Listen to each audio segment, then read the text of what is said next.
একটা ইমেল পড়ে ফেলছি, ঠিক যেভাবে লিখেছেন সেভাবেই পড়ছি। আসসালামু আলাইকুম রাসেল ভাইয়া, আমি আব্দুল্লাহ, বাসা জয়পুরহাট। কিছুদিনের মধ্যে আমার টেস্ট পরীক্ষা, তাই স্টুডিওতে যাওয়া সম্ভব না, লিখে পাঠালাম। ভূত এফএমে আজ আমি লাইফে ফার্স্ট ঘটনা শেয়ার করলাম। কথা না বাড়িয়ে ঘটনায় চলে যাই। ঘটনাটি আমার নিজের একটা কাজিনের সাথে ঘটেছে। আমার কাজিনের নাম পারভেজ। তিনি একজন রাগী আর জেদি টাইপের ছেলে, নাচ গান খুবই প্রিয়। এবং যাই হোক, ঘটনাটি ঘটে শীতের সময় এবং মেবি এটা ডিসেম্বর জানুয়ারি মাসে কোন একটা দিন। আমাদের গ্রাম্য এলাকায় শীতের সময় প্রতি রাতে নাচ গানের আসর বসে। সেখানকার প্রত্যেক রাতের শ্রোতা আমার কাজিন। ঘটনার রাতে পারভেজ ভাইয়া এবং ওনার একটা বন্ধু, তার নাম হচ্ছে আশরাফুল, তারা দুজন মিলে রাত 7:45টার দিকে বাড়ি থেকে রওনা দেন নাচ গান অনুষ্ঠান দেখার উদ্দেশ্যে। মাঝ রাস্তায় যাওয়ার পরে তিনি দেখেন বাইকের চাকা পাংচার হয়ে গেছে। একটু দূরেই বাজার, তাই কিছু মনে না করে দুজন মিলে নিশ্চিন্তে রাস্তায় হাঁটা ধরলেন। কিছু দূর যাওয়ার পরে বাজারে পৌঁছে মেকানিকের কাছে বাইকটি রিপেয়ার করার জন্য দেন। বাইক মেকানিক বলেন যে রিপেয়ার করতে 30 মিনিট সময় লাগবে। কথা শুনে পারভেজ ভাই আশরাফুল ভাইকে বললেন যে দোস্ত চল বাইক রিপেয়ার করে নিয়ে আসি, আমি আগে সামনে দুটো সিট নিয়ে রাখি। আচ্ছা, বাইক রিপেয়ার করা হলে নিয়ে আসিস, আমি আগে সামনের দুটো সিট নিয়ে রাখি। যেই বলা সেই কাজ। তিনি 15 টাকা ভাড়া দিয়ে সেখানে গেলেন এবং সামনে দুটো সিট নিয়েছেন। অনুষ্ঠান শুরু হয়েছে, কিন্তু আশরাফুলের কোনো খবর নেই। Mobile off. রাত 10টা, 11টা, 12টা, কোনো খবর নেই। আশরাফুল 12:30 থেকে 1টার মধ্যে যে কোনো একটা সময় ভাইয়ার কাছে কল দিয়ে বলল, দোস্ত আমি বাইক রিপেয়ার। ডিয়ার লিসেনার, আজকের এই ইমেল এপিসোডটি অনেক ভয়ঙ্কর হতে যাচ্ছে। যারা আরজে রাসেল ভাইয়ার কণ্ঠকে ভালোবাসেন, আরজে রাসেল ভাইয়ার ঘটনা চান, তারা অবশ্যই আমাদের এই চ্যানেলটিকে সাবস্ক্রাইব করবেন। কেননা আরজে রাসেল ভাইয়ার বাছাই করা সকল ইমেল এপিসোড সর্বপ্রথম এই চ্যানেলে পেয়ে যাবেন। আপনারা জানেন এই চ্যানেলের মাধ্যমে সকল বাছাই করা ইমেল এপিসোডগুলো রাত 10টা বাজে আপলোড করা হয়। তাই আমি বলবো, আপনারা প্রতিদিন আরজে রাসেল ভাইয়ার ঘটনা পেতে চাইলে এই ঘটনাতে একটি লাইক দিয়ে সম্পূর্ণ ঘটনা শুনে আসুন, তাহলে প্রতিদিনের ঘটনাগুলো আপনাদের নিউজ ফিডে থাকবে। চলুন চলে যাই ঘটনাতে। করে যাওয়ার সময় দেখি যে সামনের চাকাটাও পাংচার হয়ে গেছে। কিছু দূর থেকে ঘুরে এসে বাইক রিপেয়ার করে সেটা বন্ধ করেছি। বাইক রিপেয়ার করতে এসে দেখি যে সেটাও বন্ধ, অর্থাৎ মেকানিকের যে ওয়ার্কশপ আছে সেটাও বন্ধ হয়ে গেছে। এবং কিছু দূর আমি যেটা করলাম সেটা মেকানিকের কাছে ফোন করেছিলাম, কিন্তু সে হসপিটালে গেছে, 2 ঘন্টার মধ্যে ফেরার কথা বলল। আমি 2 ঘন্টা বসে আছি, কিন্তু মেকানিকের আসার কোনো নাম নেই। এই কথা শুনে পারভেজ ভাই আশরাফুল ভাইকে বাড়ি যেতে বলে, আর এটাও বলে যে অনুষ্ঠান শেষ হলে তিনিও বাসায় যাবেন। দেখতে দেখতে এক পর্যায়ে অনুষ্ঠান শেষ হয়, তখন আনুমানিক রাত 2টা বাজে। আগেই বলেছি গ্রাম্য এলাকা, খুব কুয়াশা, আবার প্রচন্ড শীত। বাড়ি আসার জন্য কোনো যানবাহন পেলেন না তিনি। একটু হাঁটার পরে একটা সাধারণ ভ্যান পেলেন তিনি, সেটা যাবে উল্টো দিকে এবং ভূতগাড়ি নামের একটা জায়গাতে। সেখান থেকে মাটির রাস্তা, তাই প্রচলন নাই তেমন বেশি, যাতায়াত খুব কম। পাকা রাস্তা দিয়ে গেলে 7 কিলো হাঁটতে হয়, আর ভূতগাড়ি থেকে মাটির রাস্তা দিয়ে গেলে 2 কিলো হাঁটতে হয়। এই রাস্তাটা মাটির হওয়ার কারণে তেমন চলাচল নেই, বাড়ির উল্টো দিকে পড়ে, তাই ভাইয়া রাস্তা দিয়ে চলাচল করেন না, ইমার্জেন্সি কোনো খুব না হলে বা খুব জরুরি কিছু না হলে আর কি। আর অন্য কোনো উপায় না থাকায় তিনি ভ্যানে করে ভূতগাড়ি হয়ে বাড়ি যাওয়ার রাস্তাটাই বেছে নিলেন। ভ্যান চালক তার সিটে, ভাইয়ার সামনে দুটো ছেলে মানুষ চাদর মোড়ানো, আর ডান পাশে একটা লোক, সেও চাদর মোড়ানো। যতদূর বোঝা যায় সবাই ছেলে, এবং এত রাতে মেয়ে সাধারণত বের হয় না গ্রাম এলাকায় মেয়েরা। এবং ভ্যান চালক অল্প পরিচিত মনে হচ্ছে, কোথাও দেখেছে তাকে, এবং বাকিদের তো চিনতেই পারছে না। নিঝুম রাত, চারিদিকে কুয়াশাতে ঢাকা। গ্রামের উঁচু নিচু পথে ভ্যান চলতে লাগলো। চতুর্দিকে নীরবতা আর ঝিঝি পোকার ডাক, একটা ভুতুড়ে পরিবেশ। কেউ কারো সাথে কথা বলছে না। তাই ভাইয়া হেডফোন লাগিয়ে একটা গান শুনছিলেন। তিনি দেখতে পান যে যাদের তিনি ছেলে ভেবেছিলেন তারা ছেলে নয়, তারা মেয়ে আসলে, এবং তারা কালো বোরকা পরে আছে। দুজনের দুটি করে 4টি চোখ অপলক দৃষ্টিতে ভাইয়ার দিকে তাকিয়ে আছে, মায়াবী চাহনি। ভাইয়া একটু অবাক হলেন, সে আসলে যা দেখছেন সেটা ঠিক কিনা। ভাবলেন যে হয়তো তিনি ভ্যানে উঠেছেন এবং এই মুহূর্তে কোন একটা কারণ হয়তো তার ভুল হচ্ছে। ওঠার সময় হয়তো আসলে তিনি খেয়াল করেননি আসলেই এখানে মেয়েরাই এই ভ্যানে উঠেছিলেন। কানে হেডফোন লাগানো, তাই ভাইয়া বাইরের কোনো সাউন্ড পাচ্ছেন না। সাউন্ড আর একটু বাড়িয়ে 6-9 ভাবতে ভাবতে আবার গান শুরু হয়ে গেল। ভ্যানটাতে বসে খুব ভালো লাগছিল, গরুর গাড়ির মতো ধীর গতিতে চলছিল ভ্যান। মনে হচ্ছিল যে কেউ যেন শরীরে হাত বুলিয়ে দিচ্ছে। ওনার ঘুমের জন্য চোখ লেগে আসছিল, খুব ঘুম পাচ্ছিল, একটা তন্দ্রা একটা ভাব। ঠিক তখন হঠাৎ করে আচমকা চাপা ব্রেকে ভ্যানটি একেবারে চলা বন্ধ হয়ে যায়। তিনি ডান পাশে তাকাতেই দেখেন যে লোকটা বসেছিল সেই লোকটি নেই, সেই জায়গায় একটা বিড়াল বসে আছে। ভ্যান চালক কিছু না বলেই দৌড়ে পালিয়ে যাচ্ছেন।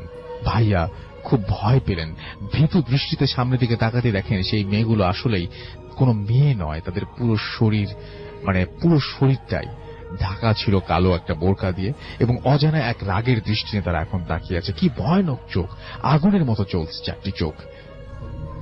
ভাইয়া এটা দেখে হেডফোন মোবাইল ছেড়ে দিয়ে প্রাণপণে দৌড়াতে থাকেন। কোথায় যাবেন জানেন না, এবং কোথায় যাচ্ছেন সেটাও জানেন না। দৌড়াতে একটা গর্তে পড়ে যান। গর্তের ভেতরে খুব অন্ধকার। তিনি পকেট থেকে দেশলাই বের করে একটা টিপ দেন, লাইটার বের করে টিপ দেন, এবং তিনি কোথায় আছেন সেটা দেখার পরে তিনি সেন্সলেস হয়ে যান। তিনি দেখেন যে পচা গলিত দুর্গন্ধযুক্ত লাশের ওপর বসে আছেন তিনি একটা কবরের ভেতর। কতক্ষণ যে সেন্সলেস অবস্থায় ছিলেন সেটা তখন তিনি বুঝতে পারেননি। পরের দিন সেন্স ফিরলে তিনি দেখেন সেই কবরের লাশের সাথেই তিনি শুয়ে আছেন। তিনি বাইরে আলো দেখতে পান, কিন্তু লাশের সাথে শুয়ে থাকাটা তিনি সহ্য করতে পারেন না। লাশটা দেখে আবার সেন্সলেস হয়ে যান। সেন্সলেস থাকতেই একটা দিন অতিবাহিত হয়ে যায়। পরে আবার যখন সেন্স ফেরে তখন রাত, কিন্তু তিনি কবরেই আছেন। তিনি সাহস করে উঠে আসেন। বাইরে সেই অন্ধকার রাত, তিনি আবার দৌড়াতে থাকেন। তিনি বুঝতে পারেন যে এটা একটা কবরস্থান, কিন্তু জোরে দৌড়ানোর পরেও এটার কোনো শেষ খুঁজে পাচ্ছেন না। তিনি আবার দৌড়তে থাকেন প্রাণপণে, চিৎকার করতে থাকেন। অন্ধকারে কিছু মানুষের কথা শুনতে পান, দূর থেকে ভেসে আসছিল। তিনি সেই দিকে তাকিয়েই দৌড়তে থাকেন আর খুব চিৎকার করতে থাকেন, আমাকে বাঁচাও। খুব খুব কষ্টে সেখানে পৌঁছান এবং তাদের মধ্যে একজনকে জড়িয়ে ধরেন। তিনি একটু পরে বুঝতে পারেন যে যাকে তিনি জড়িয়ে ধরেছেন তার শরীরে কোনো কাপড় নেই, সমস্ত লোমে ঢাকা। এক ঝটকায় তাকে ফেলে দেয়। তিনি তাদের দিকে তাকে দেখতে পান কিছু মানুষ রক্তবর্ণ চোখ করে তার দিকে তাকিয়ে আছে। তিনি আল্লাহু আকবার বলে চিৎকার দেন। তারপরে আর কিছু মনে নেই। 3 দিন পরে মসজিদের ইমাম ফজরের ওয়াক্তে তাকে রাস্তায় পান, এবং ইমাম সাহেব মসজিদে রাখেন আমার কাজিনকে। আমরা ওনাকে জীবিত অবস্থায় নিয়ে আসি। তিনি এখনো অসুস্থ। ঘটনা, আপনার ঘটনা দিয়ে শুরু করতে চাই আজকের ভূত এফএম। কিন্তু আজকের যে ঘটনাটা বলবো রাসেল ভাই, যেটা এখন বলতে চাচ্ছি, সেই ঘটনাটা একটু ডিফারেন্ট, একটু আলাদা। হয়তো ঘটনাটা মৃত্যু নিয়ে, হয়তো ঘটনাটার আদলে আমরা কিছু জানতে পারবো না, কি হয়েছে, কিভাবে হয়েছে। আমরা শুধু একটাই জানবো, একটা জিনিস হয়েছে, সেটা হচ্ছে মৃত্যু। আচ্ছা, ওকে, তাহলে আমরা ঘটনায় যাই। ঘটনাটা শোনার জন্য আমি অধীর অপেক্ষায়। আমরা অফ এয়ার একবার শুনলাম এবং সেখানে সবাই প্রশংসা করছেন। আমি বললাম যে খুব ভালো হয়েছে, বাবু ভাই বলছিলেন যে চমৎকার ঘটনা। সবাই খুব এক্সাইটেড আমরা এই ঘটনা নিয়ে। আশা করছি আপনাদের অনেক বেশি ভালো লাগবে। চলুন যাই ঘটনা। রাসেল ভাই, আজকে যে ঘটনাটা শুরু করব, ওনার নাম হচ্ছে আব্দুর রশিদ। তো রশিদ সাহেব আসলে 1995 সালে ওনার ওয়াইফকে হারান। ওয়াইফ মারা যান ক্যান্সারে। তো ওনার এক ছেলে থাকতেন নিউ ইয়র্কে, আরেক ছেলে বাংলাদেশে থাকতো। তো উনি কি করেন, ওই ছেলের কাছে 1995 সালে চলে যান। তো ছেলের ওয়াইফ থাকতো। তো ওনারা বলেন যে তুমি নিউ ইয়র্ক চলে আসো। তো উনি চলে যায়, আমেরিকায় চলে যায়। আমেরিকায় যাওয়ার পরে প্রায় অনেক দিন সেখানে থাকেন। তো তার ফ্যামিলি বলে যে তার জন্য আমরা কোনো কিছু কমতি রাখি নাই, কোনো কিছুর অভাব হয় নাই, তিনি যা চেয়েছে তাই কখনো কোনো করেছি। অভাব রাখে নাই। এবং শুরু থেকে পর্যন্ত যতদিন পর্যন্ত তার শরীরের সক্ষমতা ছিল সে চাকরি বাকরি করার ব্যবস্থা করে দিয়েছে। তো 2013 সালের একটা দিন রাসেল ভাই, সেদিন প্রচন্ড শীত ছিল, তো উনি বাথরুমে যান, বাথরুমে যেয়ে পিছলে পড়ে যান।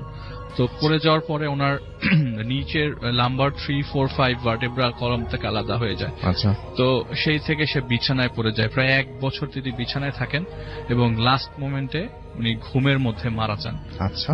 বাসার ভেতর। হুম। তো সবাই কিছু বুঝতে পারে না, কারণ প্রচন্ড ঠান্ডা, সেদিন বাসাতেই সবাই ছিল।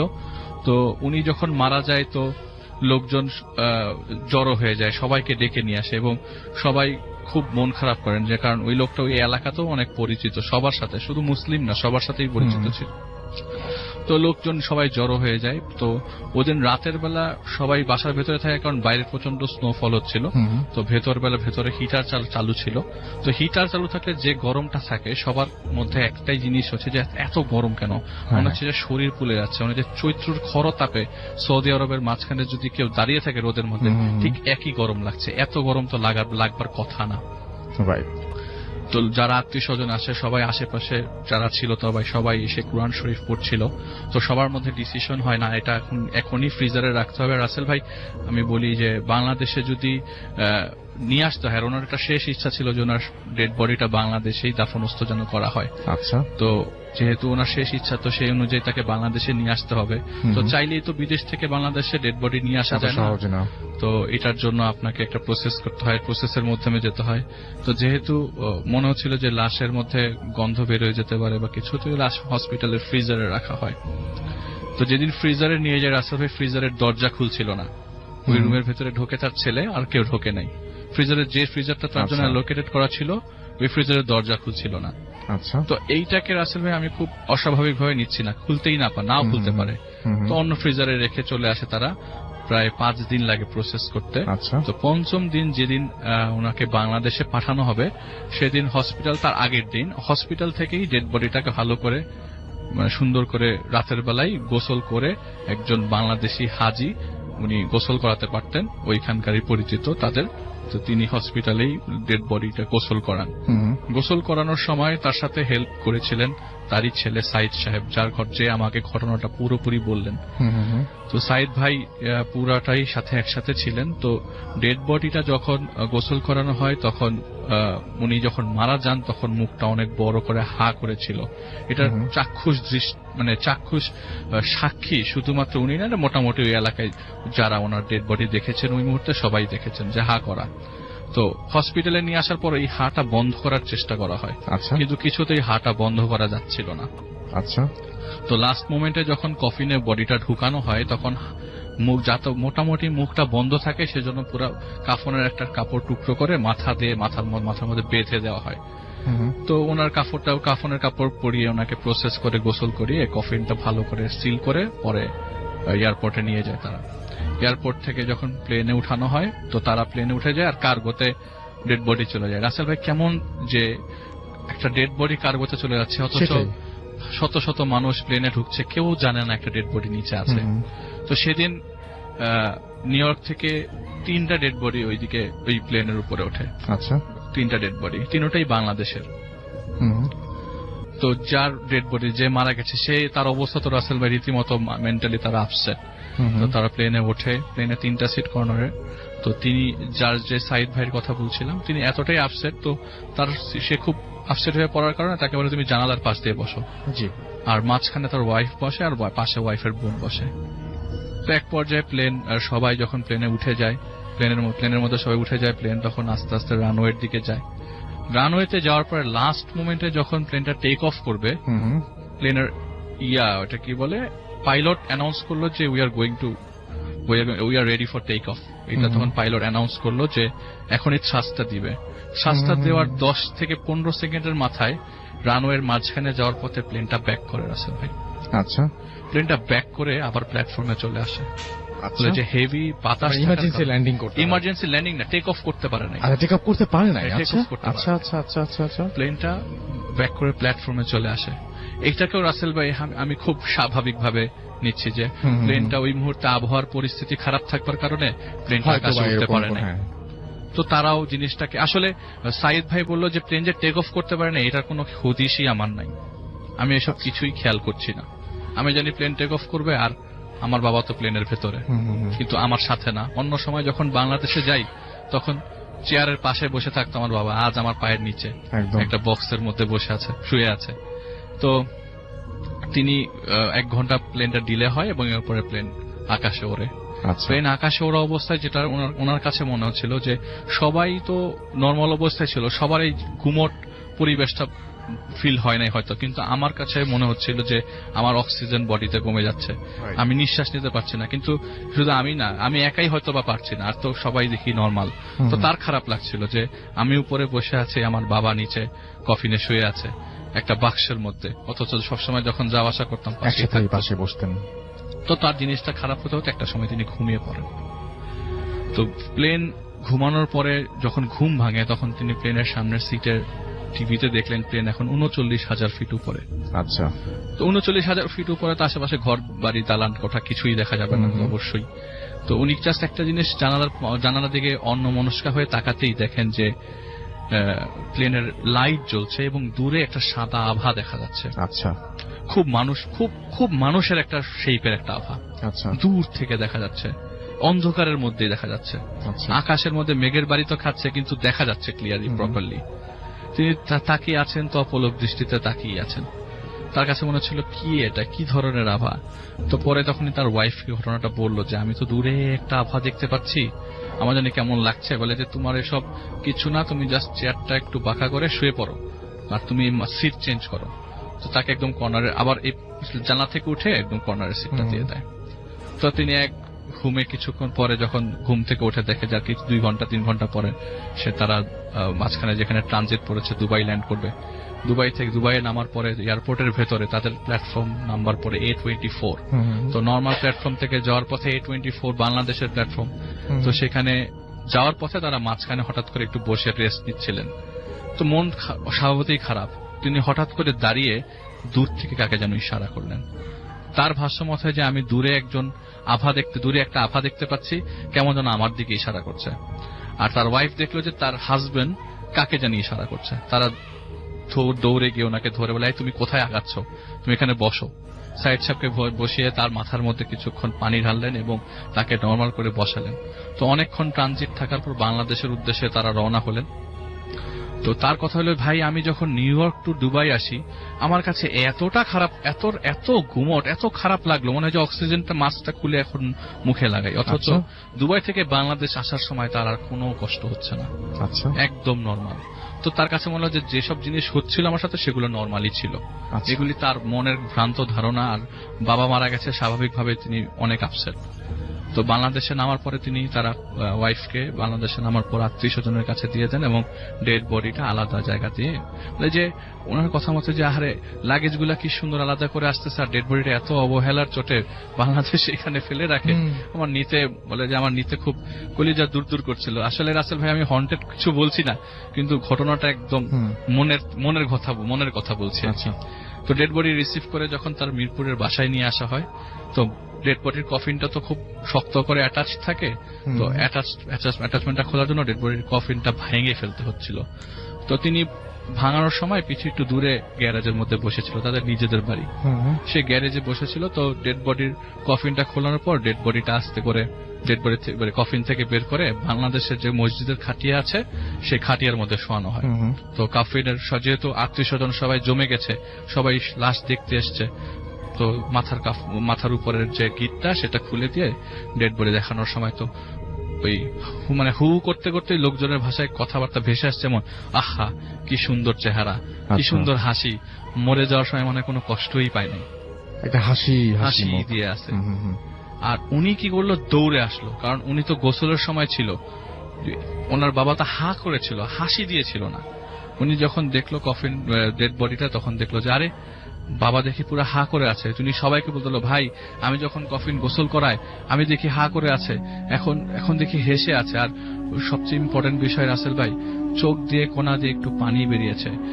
চোখের মধ্যে সুরমা লাগানো ছিল, তো পানি যে পড়েছে সুরমার একটা ছাপ মানে রয়ে গেছে, যে পানি চোখ মানে লাশ কিভাবে কান্না করবে রাসেল ভাই, এটা হচ্ছে আসল কথা। কিন্তু চোখ দিয়ে পানি পড়েছে, মানে এরকম একটা মানে শুকনো অবস্থা দেখা যাচ্ছে আর কি মুখের মধ্যে।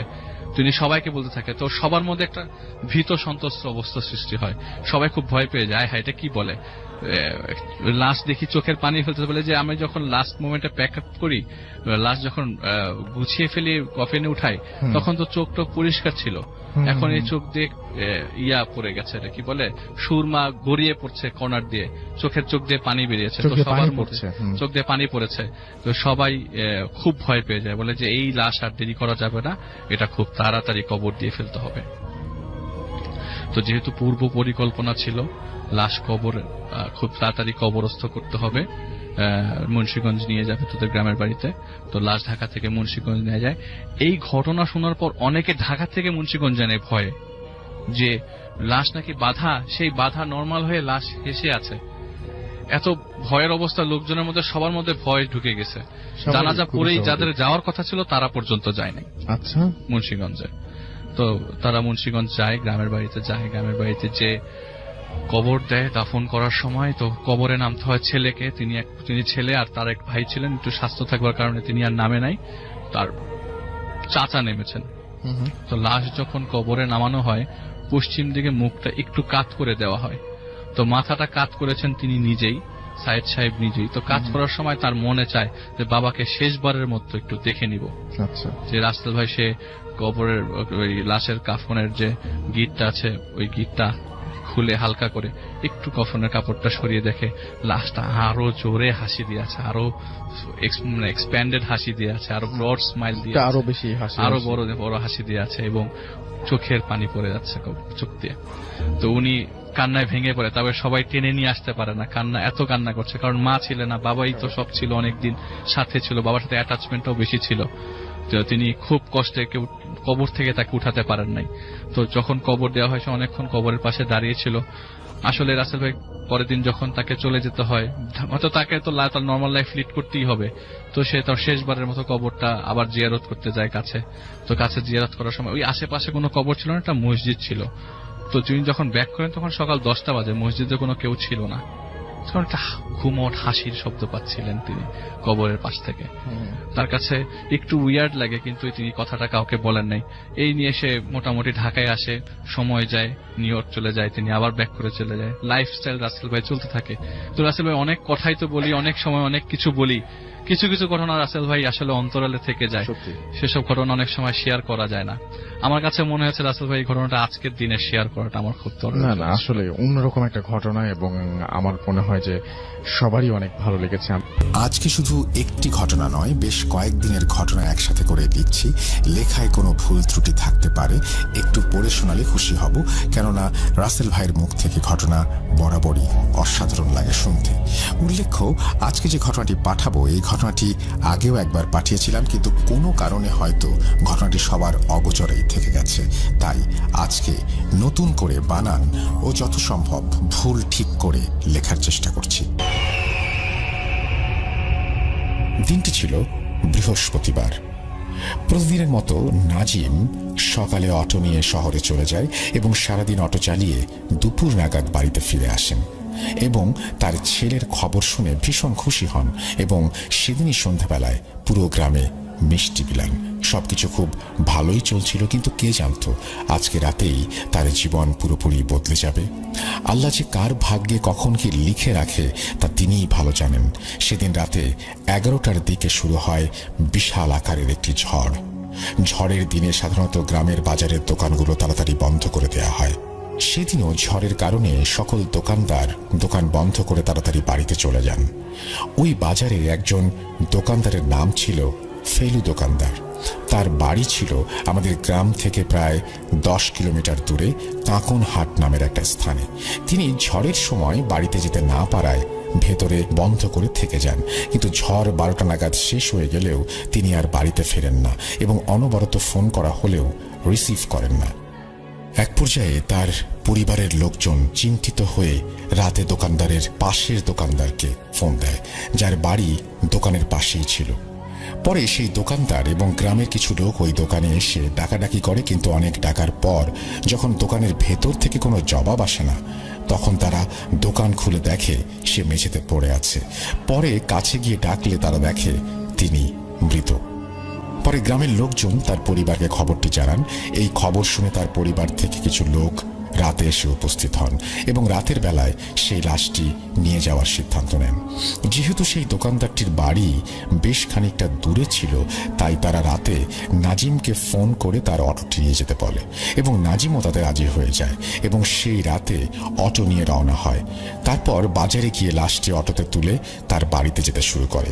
কিন্তু সেই রাতে ঝড়ের কারণে অনেক গাছপালা ভেঙে পড়েছিল, যার কারণে নাজিমকে রাস্তায় যেতে বেশ বেগ পেতে হয়। অনেক জায়গায় অটো থামিয়ে গাছ ডাল সরিয়ে খুব কষ্টে তাকে যেতে হয়। অবশেষে তারা সেই ফেলু দোকানদারের বাড়িতে পৌঁছায়। কোনো প্রকার সমস্যা হয় না, কিন্তু নাজিম ভাই একা ওই দীর্ঘ ফাঁকা রাস্তা দিয়ে বাড়ি ফেরার সময় বেশ ভয় পান।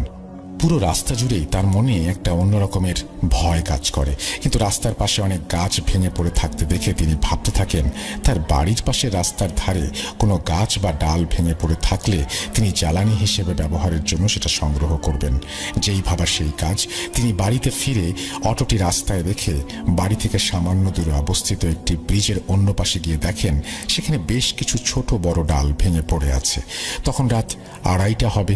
এত রাতে তিনি একা ওই শুনশান জায়গায় যেন অদৃশ্য শক্তি তাকে টানছে। আমাদের গ্রামের পরবর্তী গ্রামের নাম বিন্ধ্যপুর। দুই গ্রামের মধ্যবর্তী দূরত্ব 1 থেকে 1.5 কিলোমিটার হবে। আমাদের গ্রাম পেরিয়ে কিছুটা গেলেই একটা ব্রিজ পড়ে। সেই ব্রিজের আগে সবকিছু স্বাভাবিক থাকে, কিন্তু ব্রিজের ওই পারে গেলেই ডিয়ার লিসেনার, আজকের এই ইমেল এপিসোডটি অনেক ভয়ঙ্কর হতে যাচ্ছে। যারা আরজে রাসেল ভাইয়ার বাছাই করা ঘটনাগুলো শুনতে চান তারা অবশ্যই আমাদের এই চ্যানেলটিকে সাবস্ক্রাইব করবেন। আমাদের এই চ্যানেলেই একমাত্র আরজে রাসেল ভাইয়ার বাছাই করা ইমেল এপিসোডগুলো প্রতিদিন রাত 10টা বাজে আপলোড করা হয়। তাই আরজে রাসেল ভাইয়ার সকল ঘটনা শুনতে বাছাই করা আপনারা এখনই এই ভিডিওতে একটি লাইক দিয়ে 2 থেকে 3-4টি ইমেল শুনে আসবেন। চলুন চলে যাই ঘটনাতে। মনে হয় একটা অন্যরকম ভয় যেন জড়িয়ে ধরে। ব্রিজের পর থেকে রাস্তার দুই পাশে সারি সারি গাছ। এই গাছগুলো পেরিয়ে আবার শুরু হয়েছে এক পাশে তাল গাছের সারি, এরপর আবারও ছোট কালভার্ট। এখান থেকে একটা মাটির পার্শ্ব রাস্তা অন্যদিকে চলে গেছে এবং মেইন রোডের পাশেই রয়েছে একটি ঘন বাঁশঝাড়। বাঁশঝাড়ের ভেতরে আছে একটি পুকুর, কিন্তু বাঁশঝাড়টা এতই ঘন যে রাস্তা থেকে ভালোভাবে দেখা যায় না।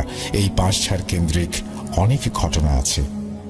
সেই রাতে নাজিম বাড়িতে এসে তার বাবাকে ডেকে রাতেই দেখে আসে সেই ডালটি কাটতে আসতে চায়।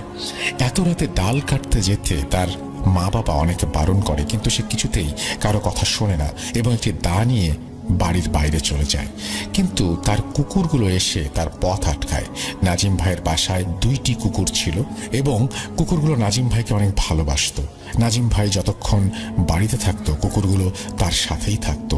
তো যখন নাজিম ভাই বাড়ি থেকে বের হয় তখন নাজিম ভাইয়ের সেই কুকুর 2টি এবং তার সাথে আরেকটি অপরিচিত কুকুর, মোট 3টি কুকুর তার পথ আটকায়। এর মধ্যে যে কুকুরটি অপরিচিত ছিল সে বারবার নাজিম ভাইকে আটকানোর চেষ্টা করেছে এবং বারবার নাজিম ভাইকে কামড়াতে এসছে। কিন্তু অপরপক্ষে বাড়ির কুকুর 2টিও নাজিম ভাইকে আটকানোর চেষ্টা করেছে, কিন্তু তারা কোনো প্রকার কামড়ানোর চেষ্টা করেনি, বরং ওই অপরিচিত কুকুরটি থেকে নাজিম ভাইকে রক্ষা করে চলেছে এবং তারা কোনোভাবেই নাজিম ভাইকে সামনে এগোতে দিচ্ছে না। নানাভাবে তারা নাজিম ভাইকে আটকানোর চেষ্টা করছে। কেউ লুঙ্গি মুখে দিয়ে টানছে, কেউ গা ঘেঁষে ঠেলছে। এভাবে প্রায় 20 মিনিট ধরে তারা নাজিম ভাইয়ের পথ আটকানোর পর তাকে আটকাতে সফল হয়। অবশেষে নাজিম ভাই বলে যে, তোরা যখন আমাকে যেতেই দিবি না তোরা ঠিক আছে, আমি রাতে যাচ্ছি না, আমি কালকে খুব সকাল সকাল যাব। এরপর তিনি বাড়িতে এসে নিজে খাওয়া দাওয়া করেন এবং তার কুকুরগুলোকেও খাওয়ান আর তারপর ঘুমোতে যান। কিন্তু তিনি একা ঘুমোতে পারেন না, তার খুব ভয় লাগতে থাকে। পরে তিনি তার মাকে ডাক দেন এবং বলেন, আমার তো খুব ভয় লাগছে, তুমি একটা কাজ করো, তুমি আমার ঘরে ঘুমাও আর আমি আব্বার সাথে ঘুমাই। এরপর রাতে আর কিছুই হয় না। পরের দিন সকালে নাজিম ভাইয়ের ঘুম ভেঙে যায়। দিনটি ছিল শুক্রবার। সাধারণত নাজিম ভাই প্রতিদিন বেলা করে ঘুম থেকে ওঠে, কিন্তু সেদিন খুব সকালেই তিনি ঘুম থেকে ওঠেন। রাতে দেখে আসা ওই ডালটি কাটতে চলে যান, আর তার সাথে বাবা ও মাও গিয়েছিল। যেহেতু আগের দিন রাতে বৃষ্টি হয়েছিল, তাই গাছগুলো সব ভেজা ছিল। তাই যারাই তাকে গাছে উঠতে দেখেছে তারাই তাকে মানা করেছে, কিন্তু কে শোনে কার কথা। সে গাছে উঠে ডালটি কাটতে শুরু করে। এক পর্যায়ে ডালটি তাকে নিয়ে রাস্তার ওপরে পড়ে যায়। প্রথমে নাজিম ভাই, তারপর ডালটি তার উপর পড়ে। ফলে নাজিম ভাইয়ের বাম হাত এবং বুকের পাঁজরের হাড় ভেঙে যায়। এছাড়াও তিনি মাথাতে গুরুতরভাবে আঘাত পান। তখন তার বাবা মা, আশেপাশের জমিতে কাজ করা কিছু লোকজন তাকে এখান থেকে তুলে রাজশাহী মেডিকেল কলেজে নিয়ে যায় এবং আইসিইউতে ভর্তি করা হয়। অল্প কিছু সময়ের মধ্যে এমন একটি মর্মান্তিক ঘটনা ঘটে যায়। নাজিম ভাই খুবই ভালো মানুষ ছিলেন, তাই সকলের তার জন্য চিন্তা, তার জন্য দোয়া করতে থাকে সবাই। কিন্তু নাজিম ভাইয়ের অবস্থা এতটাই খারাপ ছিল যে সবারই মনে চিন্তা যাচ্ছিল যে তিনি মনে হয় আর বাঁচবেন না। অপরদিকে আমাদের পাড়ার একজন বয়স্ক মহিলা, কিছু কারণবশত তার নাম এখানে লিখছি না, আমরা তার ছদ্মনাম দিচ্ছি জাহেদা বিবি। আমাদের গ্রামের সবাই জানে তার কাছে একটি জিন থাকে। এর প্রমাণও গ্রামবাসী অনেকবার পেয়েছে। যেমন কিছু বিপদের সংবাদ তিনি আগে থেকে বলে দিতে পারতেন। ঘটনাক্রমে নাজিম ভাইয়ের সাথে এই মর্মান্তিক ঘটনা ঘটার তৃতীয় দিন জাহেদা বিবিকে তার সাথে থাকা জিনটি জানান যে গত ঝড়ের রাতে ব্রিজের ওই পারে কিছু দুষ্টু জিনের আগমন ঘটেছে। তিনি আরও বলেন তারা নাকি একজন যুবক বয়সের ছেলের প্রাণ চায় এবং তারাই নাকি নাজিম ভাইকে সেই দিন গাছ থেকে ফেলে দিয়েছে। তিনি বলেন নাজিমকুরা নিয়ে যাবেই, তাকে বাঁচানো কোনোভাবে সম্ভব নয়। আর শুধু যে নাজিমকে নিয়ে যাবে তাই না, এরপরও তারা কাউকে নিতে পারে। এতে গ্রামবাসী আতঙ্কিত হয়ে পড়ে। এরপর তিনি এই বিপদ থেকে বাঁচার উপায় জানান। তিনি সবাইকে বলেন গ্রামের সকল যুবক ছেলেদের কাছ থেকে টাকা তুলে মসজিদে দান করতে এবং 1 কেজি মিষ্টি কিনে দুপুর 12টার মধ্যে সেই গাছটির নিচে রেখে আসতে। সেই গাছের জন্য তিনি তার আরো 2 জন মহিলাকে যেতে বলেন। পরে গ্রামবাসীরা তার কথা মতোই কাজ সম্পন্ন করেন এবং ওই মিষ্টিগুলো সেই গাছের নিচে রেখে দেন। এই মিষ্টি নিয়েও আরেকটি অদ্ভুত ঘটনা ঘটে। গ্রামে চলমান এই অতি প্রাকৃতিক ঘটনা নিয়ে সকলেই আতঙ্কিত হয়ে থাকলেও গুটি কয়েক লোকজন এই বিষয়গুলো তেমন বিশ্বাস করত না। তাই সেই দিন মিষ্টি রেখে আসার পর গ্রামের 2 জন লোক সেই গাছের নিচে যায় মিষ্টিগুলো কি অবস্থায় আছে দেখার জন্য। কিন্তু অবাক করা কাণ্ড, যখন তারা দেখেন যে সেখানে মিষ্টি নেই এবং মিষ্টিগুলো যেই পাত্রে রেখে আসা হয়েছিল সেই পাত্রটি পর্যন্ত সেখানে ছিল না। তারা দুজনেই বেশ অবাক হন, কিন্তু পরক্ষণেই আবার ভাবেন হয়তো রাস্তার ধারে মিষ্টি পড়ে থাকতে দেখে কেউ খেয়ে নিয়েছে। কিন্তু তাদের এই ধারণাটি ভুল প্রমাণিত হয় যখন তারা পরের দিন সকালে সেই গাছের পাশ দিয়ে কাজের জন্য জমিতে যাওয়ার সময় মিষ্টিগুলো গাছের নিচেই দেখতে পান। গ্রামে এই ঘটনাটি সবার মধ্যে জানাজানি হয়ে যায়। সেই দিন সন্ধ্যায় গ্রামের আরো কিছু লোক ভয়ঙ্কর একটা অভিজ্ঞতার সম্মুখীন হয়। লোকটির নাম ছিল সাহেব আলী। সাহেব আলী ওই দিন সন্ধ্যাবেলায় কোনো কারণ ছাড়াই হাঁটতে হাঁটতে সেই ব্রিজের কাছে যান এবং ব্রিজের ওপর বসে থাকতে হঠাৎ খেয়াল করেন যে 7 বছর বয়সী নাতি ব্রিজের ওই পারে একা খেলা করছে। প্রথমে খানিকটা অবাক হলেও পরক্ষণে ভাবলেন খেলতে খেলতে মনে হয় চলে এসেছে, তাই কোনো রকম ধমক না দিয়ে বলেন, ওই তুই এখানে এই সন্ধ্যায় কার সাথে আসলি, আর তোর কানে আজান যায়নি? কিন্তু তার নাতি তার কোনো কথারই উত্তর দেয় না। এক পর্যায়ে তিনি তার নাতির ওপর ক্ষিপ্ত হয়ে তার নাতির কাছে গিয়ে হাত ধরে টানতে টানতে বাড়িতে আনতে শুরু করেন। এভাবে যেতে যেতে যখন তিনি ব্রিজটি পার হন তখন তিনি হঠাৎ থমকে দাঁড়ান। কোথায় তার নাতি? তিনি তো একা, দূর দূরান্তে কেউ নেই, কাউকে দেখা যাচ্ছে না।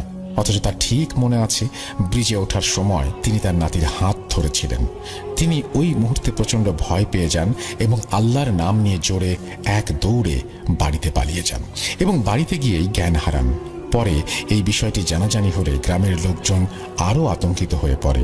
এই সময় জাহেদা বিবি সবাইকে বলেন যে আমাদের পাড়ার কোনো ছেলে যেন সন্ধ্যার পর ওই ব্রিজের ওই পারে বা ব্রিজে না বসে। যদি কেউ ওই ব্রিজের ওপরে বসে তাহলে ওই জিনগুলো তাদেরকে নিচে পানিতে ফেলে দেবে, আর সেখানে একবার পড়লে সেখান থেকে আর ফিরে আসার কোনো সুযোগ থাকবে না। এখানে বলে রাখি ওই ব্রিজটির নিচে একটি বড় জলাশয় রয়েছে। পুরো বছরই প্রায় ভরা পানি থাকে। এরপর থেকে সন্ধ্যার পর আর কেউ ব্রিজে যেত না। এরপর থেকে আর তেমন কোনো সমস্যা হয়নি। এভাবে দেখতে দেখতে পুরো 8টি দিন চলে যায়। দিনটি ছিল 26 আগস্ট 2022।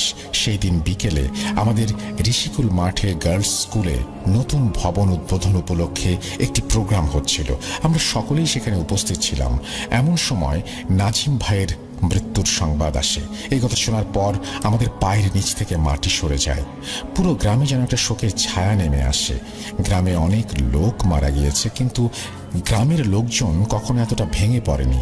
রাত 10টার দিকে নাজিম ভাইয়ের লাশটি বাড়িতে আসে এবং রাত 11টায় তার জানাজা অনুষ্ঠিত হয়। তারপর 11টা 30-এ তার মাটি হয়। এইটাই ছিল ঘটনা। আমার সব কাজ শেষ করে আমরা 12:30টার দিকে বাড়িতে ফিরি, কিন্তু চোখে কেন যেন ঘুম আসছিল না। তাই ভাবলাম পুরো ঘটনাটা আপনার কাছে শেয়ার করি। তাই ঘটনাটি লিখে ফেললাম। লেখার মাঝে অনিচ্ছাকৃত ভুল হলে ক্ষমা করবেন। ঘটনাটি পছন্দ হলে লিসেনারদের কাছে শেয়ার করবেন প্লিজ। আমি আশা করি ঘটনাটি আপনার এবং লিসেনারদের ভালো লাগবে। অবশেষে আমি আতিফুজ্জামান ঘটনার স্থানগুলো, ছবি এবং মোবাইল নাম্বার শেয়ার করছি। তারপরে তিনি শেয়ারও করেছেন। আমার কাছে একটাই প্রশ্ন, যে এই যে ঘটনাটি আমরা শুনলাম, এই ঘটনাটি আপনাদের কাছে কতটুকু মনে হয় যে এটা কত % প্যারানর্মাল বা কত % একটা জাস্ট একটা অ্যাক্সিডেন্ট হওয়ার সম্ভাবনা রয়েছে? এই প্রশ্নটা আমি আপনাদের কাছেই রাখলাম এবং এই প্রশ্নটা রেখেই আমি চলে যেতে চাই আমাদের পরবর্তী ঘটনায়। আশা করছি পুরোটা সময় আমাদের সঙ্গে থাকবেন। চলুন পরের ঘটনায় যাওয়া যাক। একটা ইমেল, সেই ইমেলটাই আমি আপনাদেরকে পড়ে শোনাতে চাই। আশা করছি ইমেলটি আপনাদের ভালো লাগবে। সত্য ঘটনা শুরুতে লেখা আছে এবং এই ঘটনাটি পাঠানো হয়েছে আমাকে বেশ আগে। যিনি লিখছেন তিনি যেভাবে লিখছেন সেভাবে আমি পড়ে শোনাচ্ছি। আসসালামু আলাইকুম ভাইয়া, নিশ্চয়ই আল্লাহর অশেষ রহমতে আপনারা সবাই ভালো আছেন। আমি ভূত FM 2015-তে শেষ শুনি, এরপর আর শোনা হয়ে ওঠেনি। ঘটনাটি শেয়ার করছি এবং ঘটনার লোকেশন প্লাস কার সাথে ঘটেছে এই সব বিষয় বিস্তারিত আলোচনা করব ইনশাল্লাহ। ঘটনাটি 2015 সালের জানুয়ারি মাসের। তখন প্রচন্ড শীত। আমি বগুড়া ব্যাটালিয়ন কলেজে পড়তাম সায়েন্স বিভাগে। আমি প্রথমে কলেজের পাশেই থাকতাম 2014-তে নিশিন্দারা উপশহরে। পরে আমার এক ক্লাসমেটের কথায় বৃন্দাবন পাড়া নামক একটা জায়গায় একটা মেসে উঠি। অবশ্য ওঠার আগেও আমাকে বলেছিল, বন্ধু দেখ, জায়গাটা কিন্তু খুব ভালো না, পাশেই কবরস্থান, রুম প্রতি 1 জন, তুই থাকতে পারবি? আর আমাদের কলেজে যাওয়ার পথটাও কিন্তু কবরস্থানের পাশ দিয়ে। আমরা মোটামুটি সবাই জানি কবরস্থান জায়গাটা বেশ নিরাপদ, কিন্তু ওইখানের ওইটা বেশ মর্মান্তিক। ওখানে নাকি এর আগেও অনেক ঘটনা ঘটেছে। আমি বললাম, দেখ, আমরা মুসলিম আর আমরা পড়াশোনার জন্য যাব, ওইসব নিয়ে মাথা ঘামানোর সময় নেই। আর তাছাড়া 5 ওয়াক্ত নামাজ পড়ি, সমস্যা হবে না ইনশাল্লাহ। ও বলল, ঠিক আছে, চলে আয়। তো আমি উঠে পড়লাম মেসে। বেশ কয়েক মাস ভালোভাবেই ছিলাম।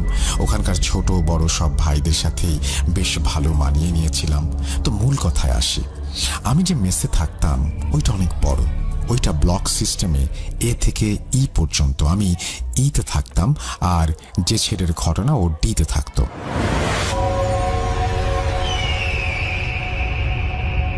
আমরা একসাথে নামাজ পড়ে আমি মেসে প্রবেশ করি। তখন আনুমানিক রাত 8টা থেকে 9টা বাজে।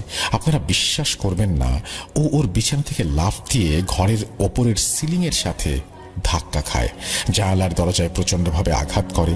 ছেলেটা খুবই রোগাটে ছিল, কিন্তু ওর কার্যকলাপ একেবারে অস্বাভাবিক ছিল।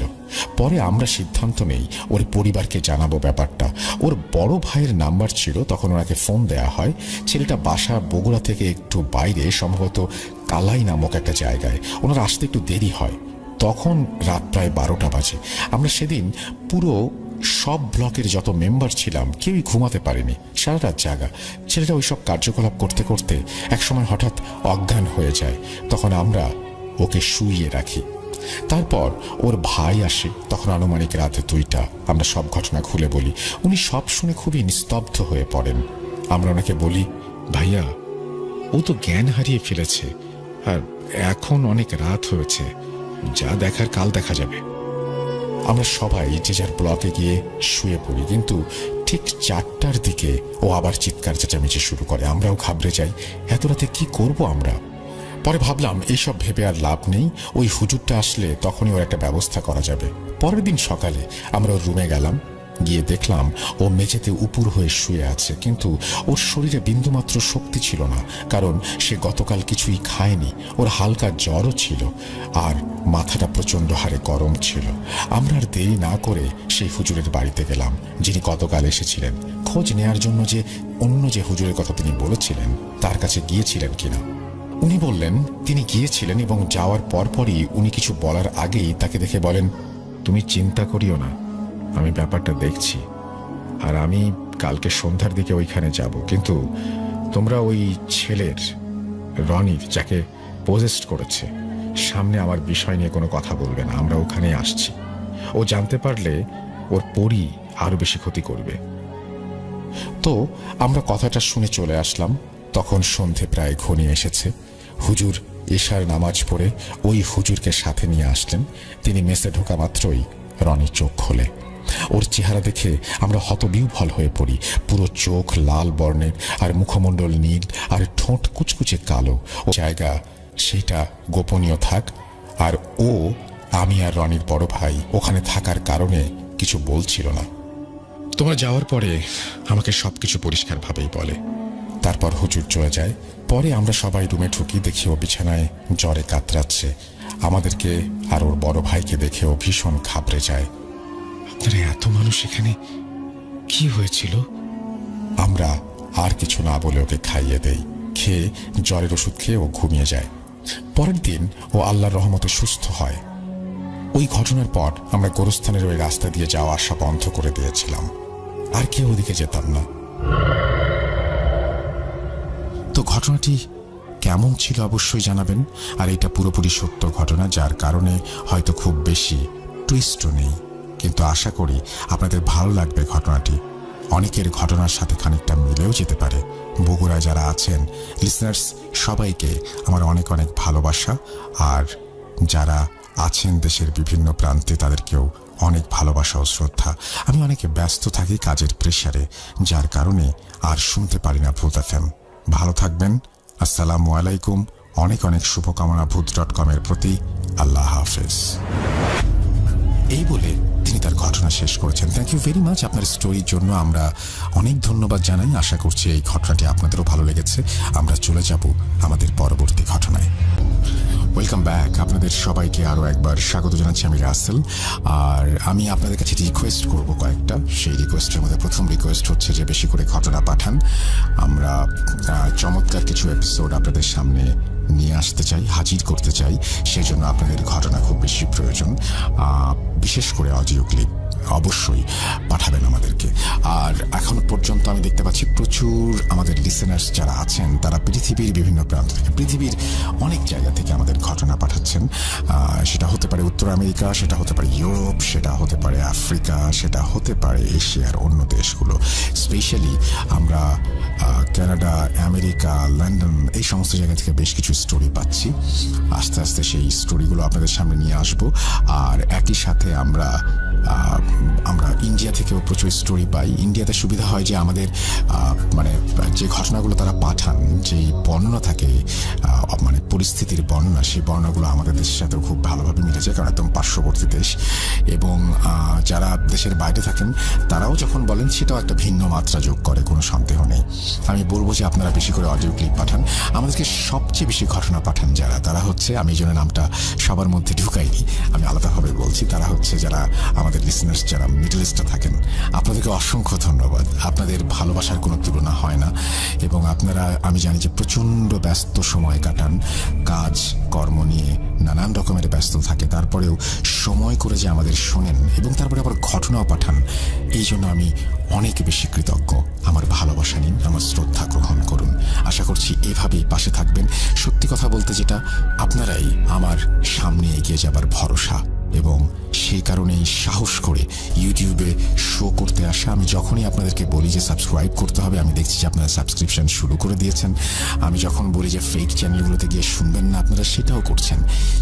এর চাইতে বেশি আর কি চাইতে পারি? মানে এত কষ্ট করে একটা শো প্রিপেয়ার করার পরে যখন দেখি কোনো ফেক চ্যানেল সেই শোটা তুলে দিয়েছে তাদের ব্যক্তিগত স্বার্থের কারণে, তখন সত্যি কষ্ট পেতে হয়।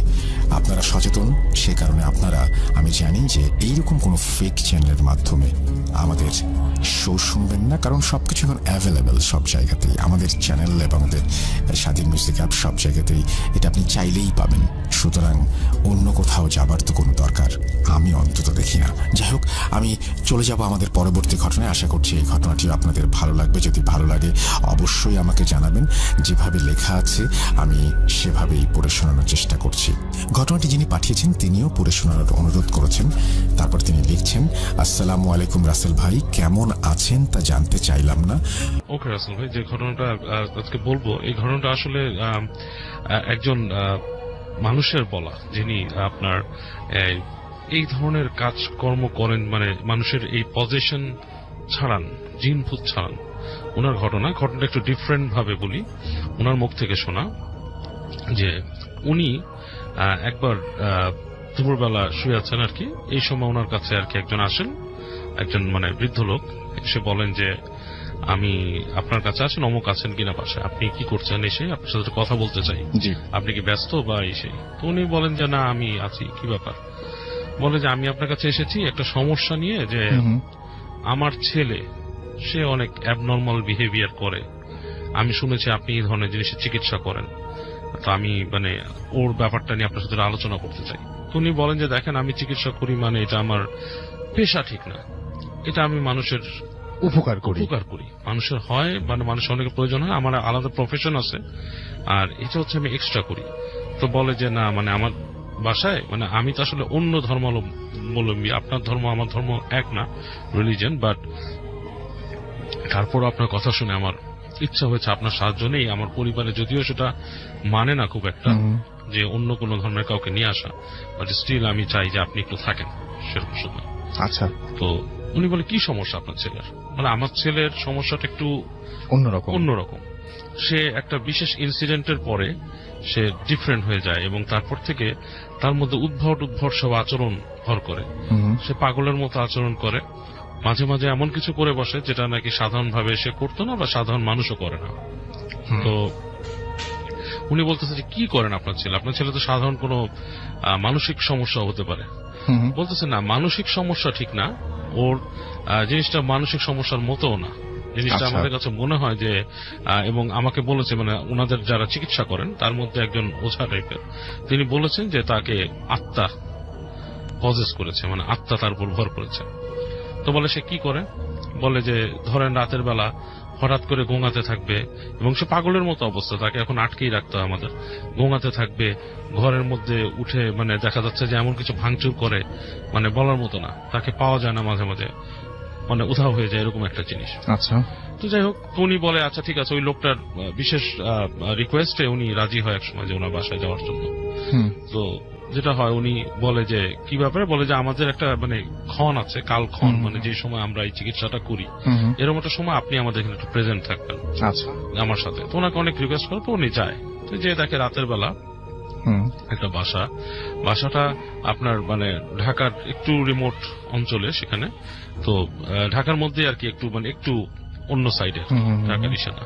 তো উনি যেখানে যায়, যে দেখে যে একটা বাসাটার আপনার মানে সেটাকে বলা হয় সেমি পাকা, মানে দেয়াল ঘেরা টিনের ছাদালা একটা বাসা। তো সেখানে ওনাকে বসতে দেয়, প্রচন্ড ধূপের গন্ধ, যার ভেতরে ধূপ জ্বলতেছে। তো এরকম সময় 2-4 জন মানুষ বসা, হালকা আপনার আলোতে বসে আছে। তো একজন মানুষ সে বসে আছে, একটা ছেলে মানুষ, তার চুলগুলো বেশ বড় বড়, এবং আপনার মানে চুল দিয়ে সে মাথা ঢেকে বসে আছে, এবং তার ঠিক সামনেই একটা মহিলা বসা, সে মহিলার হাতে একটা ঝাড়ুর মতো, সেটা নিয়ে সে বসে আছে, ধূপ জ্বলছে হালকা, ছোট যে পিদিমের মতো জ্বলতেছে রুমের ভেতরে। তো তাদেরকে বসতে দেয়, বসতে দেওয়ার পর তখন বলে যে কি হয়েছে? বলে যে এর কাছে এর উপর আত্মা ভর করছে, এবং আমি আত্মাগুলাকে আনবো এবং তার আত্মাকে আমি ছাড়াবো এখান থেকে, আত্মাকে সরাইতে হবে। তো যাই হোক, ওখানে প্রসিজার শুরু হয়, সবাইকে বলে যে তোমরা সাবধানে বসো, কারণ আত্মা দুষ্ট আত্মা অন্য ঘাড়েও ভর করতে পারে, এরকম কিছু। তো যারা বসেছিল তাদের মধ্যে একজন উঠে চলে যায়। তো যিনি গিয়েছিলেন, যিনি আর কি কাহিনীটা শেয়ার করেছেন, উনি তো আসলে ভয় পাওয়ার মতো মানুষ না, কারণ উনি এই কাজগুলোই করেন। জি। অন্য প্রসিজারে জি। উনি বসে আছেন। তো ওই সময় হঠাৎ করে দেখে যে ঘরটা বন্ধ করে সে মানে তার মতো আর কি প্রসিজার শুরু করে দেয়। তো একটা পর্যায়ে দেখে যে আপনার ঘরের মধ্যে যে পিদিম গুলো আছে সেগুলো নিভু নিভু নিভু নিভু হয়ে যায়, হুম হুম। এবং হঠাৎ করে দেখে ঘরে কোনো একটা সাইড দিয়ে এখানে বাতাস ঢোকার মতো কোনো অবস্থা নেই আসলে, জি। সেখানে মানে রুম গুলো একটার পর একটা রুম এরকম আর কি হুম হুম। হঠাৎ করে দমকা বাতাস এসে যে পিদিম ছিল সেগুলো নিভে যায়, ওখানে নিভে যায়, এবং ঘরের মধ্যে কেমন শিশির শিশির শিশির মানে নাকি কণ্ঠে বা এভাবে করে কেউ কথা বলছে টেনে টেনে। তো বলতেছে আমাকে কেন আনা হয়েছে এখানে, আমি এখানে আসছি, আমাকে জোর করে কেন আনা হয়েছে, এই ধরনের কথাবার্তা বলতেছে। তো উনি যেটা বললো যে এটা বেশ কণ্ঠটা বেশ পৈশাচিক মনে হয়েছে ওনার কাছে, এটা স্বাভাবিক মানুষের পক্ষে এটা বলা এরকম করা সম্ভব না, এটা না পুরুষ না নারী এরকম একটা কণ্ঠ, এবং ওনার লাইফে এরকম কণ্ঠ উনি কিছু শুনেছেন, বাট এটা একটু এক্সট্রিম পর্যায়ে ছিল আর কি। তো উনি শোনার পর উনি মানে বুঝতে পারেন সামথিং, উনি যেহেতু নিজে কাজ করেন যে সামথিং ইভেল ইজ হিয়ার, এবং সেটা কোন একটা এন্টিটি। যাই হোক উনি তখন ভাঙছেন না ব্যাপারটা। তো উনি শুনছেন, শোনার পর দেখলো যে অনেক রকম প্রসিজার হলো, এবং অনেক ভৌতিক ব্যাপার স্যাপার, যেমন কানের পাশ থেকে শব্দ যাচ্ছে, মনে হচ্ছে কেউ ফাঁস করে নিঃশ্বাস ফেলতেছে কানের কাছে, এরকম কিছু। তারপর অনেক বাক বিদণ্ডা যে চলে যা এসে যাওয়া হলো না, এক সময় অনুষ্ঠানটা হয়ে গেল, ওনাকে সরাতে পারলো না। তো যার বাবা সে বলতেছে যে তুমি আপনাকে বলতেছে অনুষ্ঠান শেষ হলে যে আপনি কি বুঝলেন, আপনি কি বললেন যে কিছু বুঝিনি, আমি যেটা বুঝেছি যে আপনার ছেলে কোনো কিছু দ্বারা আসর করা, আপনারা যেটা বিশ্বাস করেন সেটা আপনাদের বিশ্বাস, ওই অন্য ভদ্রমহিলা যেটা আপনাকে বলেছে যে এটা কোনো আত্মার কাজ, আমার মতে কোন একটা এন্টিটির কাজ, কোন একটা শক্তি আছে আর কি, অশুভ শক্তি যেটা ওকে করছে, আমি আত্মা বলবো না বাট অশুভ শক্তি। তো যাই হোক, কিন্তু এইভাবে তো আমার পক্ষে সম্ভব না, আপনার এই প্রসিজারের মাধ্যমে আপনি আপনার ছেলেকে নিয়ে আসবেন, আমি দেখব। তো ওনার ছেলেকে উনি ওইভাবে তো ওনার বাসা আনতে পারে না, তো ওই ভদ্রলোকই একবার যায় আমাদের বাসায়, যে ওনাকে কিছু প্রসিজার বলে যে আপনাকে এই এই জিনিসগুলো ফলো করতে হবে, আপনার ছেলেকে এইভাবে পরিষ্কার পরিচ্ছন্ন রাখতে হবে, এই ধরনের জিনিসগুলো করবেন না, এবং আমি তখন দেখব। তো উনি একদিন সিদ্ধান্ত নেয় ওনার বাসায় থাকার থেকে এবং ছেলের সাথে কথা বলার। তো উনি একদিন রাতে একা যায়, ওই ছেলের পাশের রুমটাই ওনাকে থাকতে দেয়, এবং উনি তখন রাতের বেলা ওনার নামাজ শেষে উনি বলে যে আমি দেখা করতে যাবো আপনার ছেলের সাথে। তো দেখা করার জন্য যায়, তো দেখে যে ছেলেটা বসে আছে। তো ওনাকে বলে যে উনি যখন যায়, যাওয়ার পর বলে যে একদম ডিরেক্টলি নাম ধরে জিজ্ঞেস করতেছে যে তুই এখানে কেন আসছিস, তুই আমাকে ছাড়াইতে আসছিস, তুই আমাকে ছাড়াইতে পারবি না, এই ধরনের কথা বলে। তো উনি বলে যে আমি ছাড়াতে আসছি না কি করতে আসছি, দ্যাটস দ্য থিং, সেটা পরে দেখা যাবে, but the thing is but তুমি একে ধরে বসে আছো কেন, এটা তো আসলে সে ব্যাপার, আর আমার তো মনে হচ্ছে যে তোমার আসলে কোনো মানে সেই ধরনের কোনই নাই। তো বলতেছে যে সেই ধরনের কিছু আছে কিনা সেটা তুমি পরে বুঝতে পারবা, এরকম কিছু তাকে থ্রেট দেয় সেই হান্তান।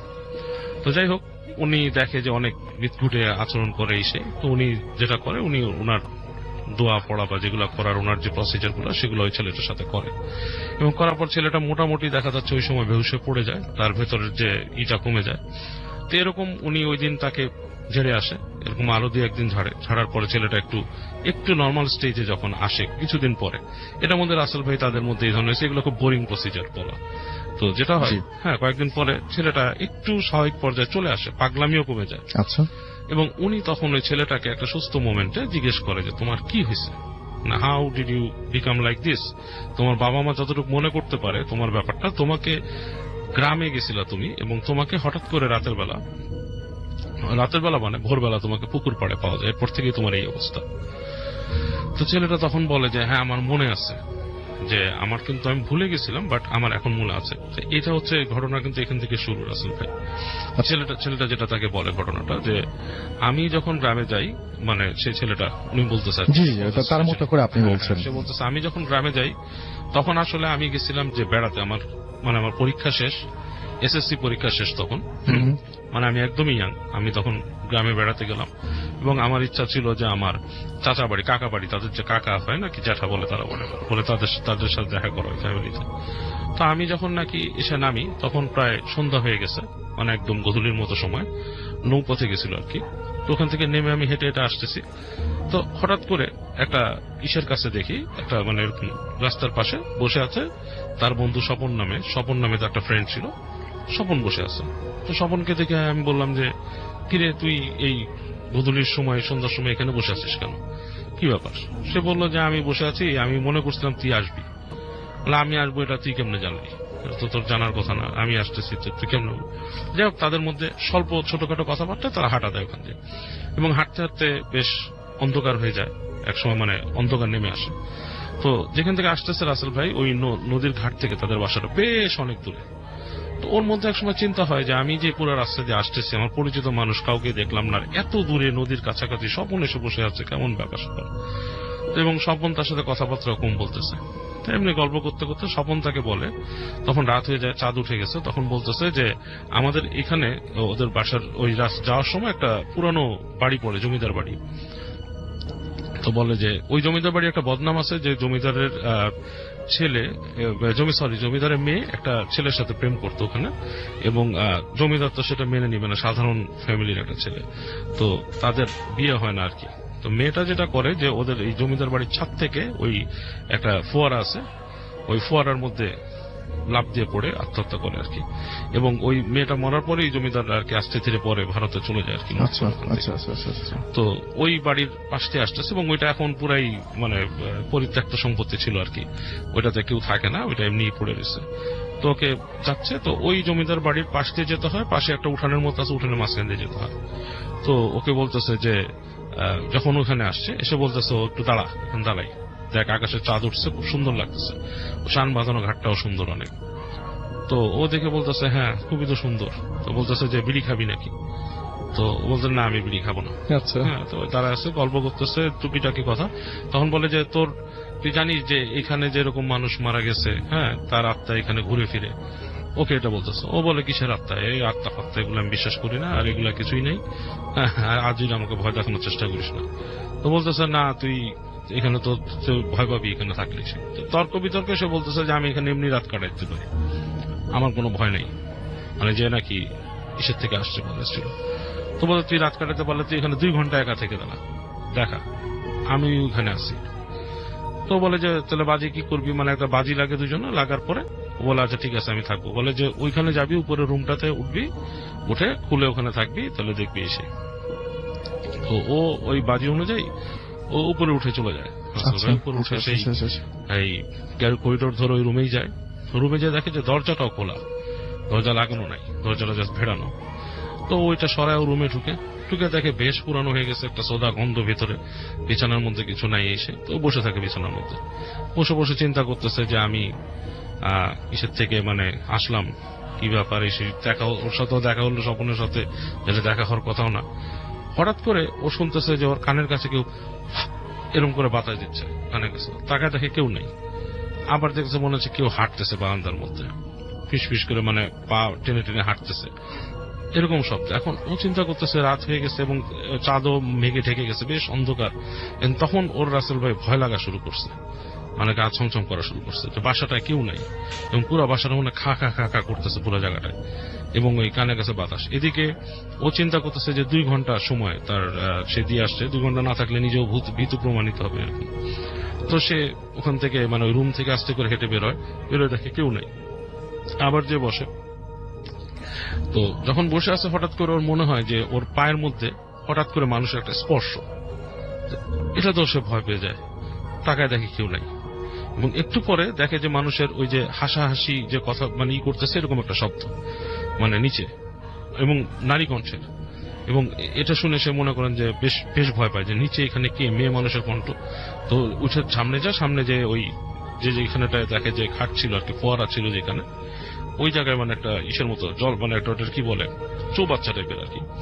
ওইখানে যে দেখে যে কিছু ছায়া মূর্তি দাঁড়ায় আছে, ইটস নট মানে ক্লিয়ার, মানুষের মতো না, ছায়া মূর্তি দাঁড়ায় আছে। এবং দেখে মনে হচ্ছে যে কোনো মেয়ে মানুষ হবে এখানে, এবং একজন না 2-3 জন ছায়া মূর্তি।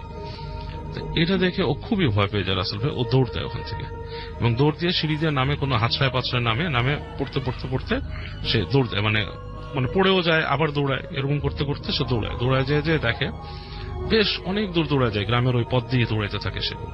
এবং ওর মাঝে মাঝে মনে হয় ঠিকই ওই হাসির শব্দটা আছে আশেপাশে, কানের কাছে হাসির শব্দ।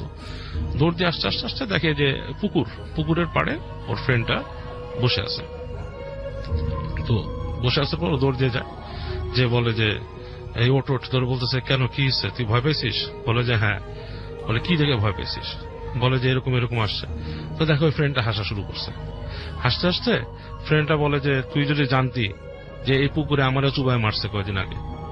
হ্যাঁ, আচ্ছা এটা শোনার পর ওর গা সিরিয়াস কাটা দিয়ে উঠে, এবং ও নাকি দেখে, আমার নিজের গুজবাম্প হচ্ছে যখন আমি শুনছি স্বাভাবিক। রাসেল ভাই। বাপরে বাপ, তো ও যখন এই বন্ধুটাই কথা আমি বলে, দেখতে পাচ্ছি এখনো মনে হয় আপনার হ্যাঁ। একদম হ্যাঁ। আমার নিজেরই গুজবাম্প হচ্ছে, কারণ আমার নিজের তখনই হ্যাঁ। গুজবাম্প হয়েছিল। তো ও যখন এটা শুনে, ও নাকি দেখে যে ওর যে বন্ধুটা, তার শরীর দিয়ে পানি পড়তেছে, পুরো সারা শরীর থেকে পানি পড়তেছে, এবং সে তার দিকে তাকায় আছে, এবং কেমন যেন একটা বিচিত্র একটা লুক দিয়ে তাকায় আছে, যে মানে কষ্ট নেওয়ার চেহারা এরকম একটা। তো এটা দেখে নাকি সে চিৎকার করে উঠে ওখানে পড়ে যায়, এবং তারপর থেকেই নাকি তার আর ওই স্মৃতির কিছুই মনে নেই, ভাষা ভাষা কিছু জিনিস মনে পড়ে। তো ওই যে যিনি ওর চিকিৎসা করতেছিলেন, তিনি পরে দেখেন, উনি যেটা পরে বলেন যে যেটা হয়েছিল, এটা হচ্ছে ওনার পরে ভেঙে বলা জিনিস, যে ওই ছেলেটা, ওই যে তার যে সাথে যে ছেলেটাকে নিয়ে গেছিল, এটা ছিল মানে ওনার বিশ্বাসে, ওনার ধর্মীয় বিশ্বাস অনুযায়ী ওটা ছিল কারিন।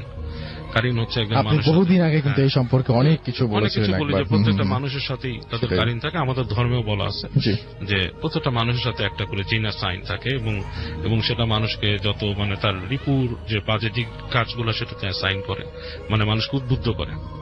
এবং আচ্ছা অনেকে সুইসাইড কমিট করলে তার সাথে যে কারিনটা আছে সেই বিভিন্ন জায়গায় ঘোরাফেরা করে, হুম হুম, এবং অনেক সময় মানুষকে দেখানোর চেষ্টা করে যে ওই মানুষটাই ওখানে ঘোরাফেরা করতেছে, right. এবং সেটাতে মানুষ অনেক সময় মনে করে যে আত্মহত্যাকারীর আত্মা মনে হয় ঘুরতেছে। তো সেই কারিনটা নাকি ওকে বলছে যে, ওই হুজুর যিনি বলছিলেন যে ওর সাথে শুধু একটা কারিন না, ওর সাথে দুইটা কারিন ভর করেছিল ওইখানে ওর উপরে, এবং ওকে বেশ বাজেভাবে এগুলা উত্ত্যক্ত করত, এবং ওকে ছেড়েও যেতে চায় না। হুম হুম, তো সেই হুজুর তখন তিনি বললেন যে আসলে মানে প্রপার কিছু প্রসিজার ছাড়া তো পুরোপুরি রেমেডি দেওয়া সম্ভব না, তবে অ্যাজ এ হিউম্যান বিং উনি তাকে কিছু মানে আমল এবং এই বলে দেয় যেটা করলে সে মোটামুটি এটার থেকে দূরে থাকতে পারবে। তো বলে যে ওই ছেলেটা তখনও মানে বলছে যে তার পেছনে ওইটার একটা আপচাই থাকবেই, কিছুটা থেকেই যাবে, Effect থাকবে, effect হ্যাঁ। থেকেই যাবে, যেহেতু Right. কারণ উনি পুরো চিকিৎসাটা করতে পারবে না। এবং বাবু এটা কি মানে মানে ক্ষতিকারক বলবেন তো আপনি নাকি? অবশ্যই অবশ্যই ক্ষতিকারক। কারণ মানুষের এটা অনেকের যারা এই আসরের মধ্যে পড়ে যায়, জি। কারণ অনেকের কারিন কিন্তু রাসেল ভাই, এটা আমি শুনেছি জি। যে কারো কারিন আর আছে এরকম কি কখনো হয় যে কারণ উপকার করে? উপকারকারী কারিন, তো খুব যদি কোনো নেককার মানুষ হয় তারটা জি। হলেও হতে পারে, নট শিওর, কারণ হয়তো খুব নেককার মানুষের কারিনের কাজগুলোকে যেহেতু সবসময় সে ভালো কাজই করতেছে, হুম হুম। এবং he is into the very good thing, এবং So, তিনি চলে যাবার পরেও তার কারিন তার হয়তো ভালো কাজ হয়তো করতে ভালো পারে। হ্যাঁ, কিন্তু বাট সাধারণ মানুষের কারিন সাধারণত মানুষকে খারাপ জিনিসে উদ্বুদ্ধ করে সবসময়, রাইট। যে কোনো খারাপ জিনিসে। থ্যাংক ইউ ভেরি মাচ বাবু ভাই। আসসালামু আলাইকুম। আমি সরাসরি ঘটনায় যাচ্ছি। আমাদের দেশের বাড়িতে রাত 11টা মানে গভীর রাত। সেদিন ছিল অমাবস্যার রাত। চারদিকে ঘুটঘুটি অন্ধকার, সামনে এক হাত দূরের জিনিসটাও ভালোভাবে দেখা যাচ্ছিল না। আমি এক বন্ধুর জন্মদিন থেকে খাওয়া দাওয়া শেষ করে বাড়ি ফিরছিলাম। মেইন রোড পার হয়ে গলিতে ঢুকলাম। এই গলি পার হলেই আমার বাসা। সব দোকানপাট বন্ধ। রাস্তায় শুধু দুই একটা কুকুর ঘোরাফেরা করছে, ঝিঝি পোকার আওয়াজ, আর একটা গা সমসমে ভাব। একটাবার চোখ বন্ধ করে ঘটনাটি মনোযোগ সহকারে শুনুন, তাহলে এই ঘটনার মধ্যে কিছু রস এবং কষ আপনারা অনুভব করতে পারবেন। হাতে একটা জ্বলন্ত সিগারেট, আমার মোবাইলের আলোয় রাস্তাটা দেখে নিচ্ছি, আর গুনগুন করে গান গাইছি আর যাচ্ছি। তখনও ভয়টা আমাকে ছোঁয়নি মাত্র। ঠিক গলির মাঝামাঝি হঠাৎ শুনতে পেলাম কে যেন ফিস ফিস করে বলল, এক্সকিউজ মি ভাইয়া। আমি মোবাইলের আলো আশেপাশে ঘোরালাম, কিন্তু কোথাও কেউ নেই। ভাবলাম হয়তো পাশের কোনো বাড়ি থেকে কেউ বলছে। আবার হাঁটা শুরু করলাম। দুই পা যেন দুই পা যেতে না যেতেই আবার সেই ডাক, এক্সকিউজ মি ভাইয়া, আপনার সাথে কিছু কথা ছিল। আমি এবার দাঁড়িয়ে পড়লাম। ভয় পেলাম, তবে ভূতের নয়, ছিনতাইকারীর। কৃত্রিম সাহস এনে গম্ভীর কণ্ঠে জিজ্ঞেস করলাম, কে? উত্তর এলো, ভাইয়া আমি একজন ছোট ভাইয়ের মতো আপনার। আমি খুব বিপদে পড়েছি ভাইয়া, আপনার হেল্প আমার সত্যি অনেক দরকার। উত্তর দিল, ভাইয়া আমি তো ভূতই। মানে বিরক্তিকর জিজ্ঞেস নিয়ে আমি বললাম, এমন সুরে ভূতের মতো কথা বলছে কেন? উত্তর দিল, ভাইয়া আমি তো ভূতই। ভূত হয়ে কি আমি ছাগলের মতো কথা বলবো? আমি কি বলবা বুঝতে পারলাম না। কি বল মানে উনি আমাকে জিজ্ঞেস করছে কি বলবো, আমি বুঝতে পারছি না। চিৎকার করব ভাবছি, এমন সময় সে আবার বলল, ভাইয়া আপনার হাতের সিগারেটটা নিভিয়ে ফেলে দিন, তাহলে আমি আপনার সামনে আসতে পারবো। আপনি তো জানেনই ভূতেরা আগুন দেখলে ভয় পায়। আমি সিগারেটটা ফেলে না দিয়ে জোরে সোরে একটা টান দিলাম। ভূতটা আবার বলল, আপনি তো আমাকে দেখতে পারছেন না, দেখতে পাইলে দেখতেন। ভয়ে আমার শরীরের সব লোম নেতিয়ে গেছে। আমি বললাম, ভয়ে তো লোম খাড়া হয়ে যায়, নেতিয়ে যায় নাকি? সে উত্তর দিল, আপনাদের মানুষের ভয়ে লোম খাড়া হয়ে যায়, আমাদের ভূতের লোম তো সব সময় দাঁড়ানোই থাকে, তাই ভয় পেলে নেতিয়ে যায়। মানে ওখানে বোঝাচ্ছে যে ভূতটি ভয় পেয়েছে।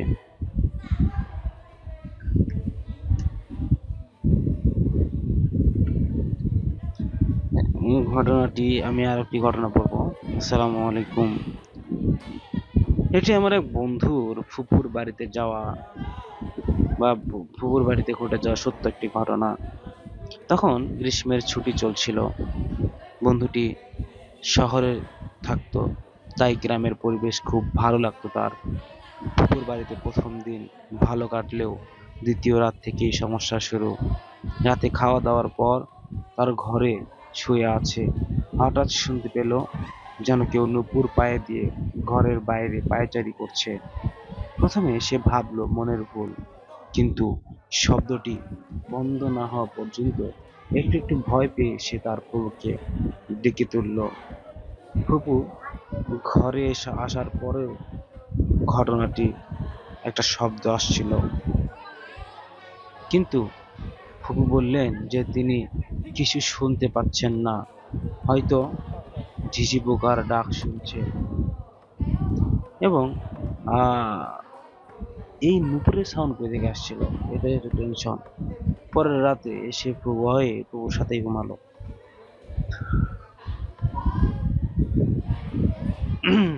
বিছানার পাশেই জানালা ছিল এবং গরমের জন্য জানালা খোলা ছিল। রাত তখন ঠিক 3টা বাজে। হঠাৎ তার ঘুম ভেঙে গেল। সে শুনতে পেল বাইরে কেউ উঠোন ঝাড়ু দিচ্ছে। একই সাথে সেই নুপুরের শব্দটাও আসছিল। ঘড়ির কাঁটা দেখে তার বুক কেঁপে উঠল।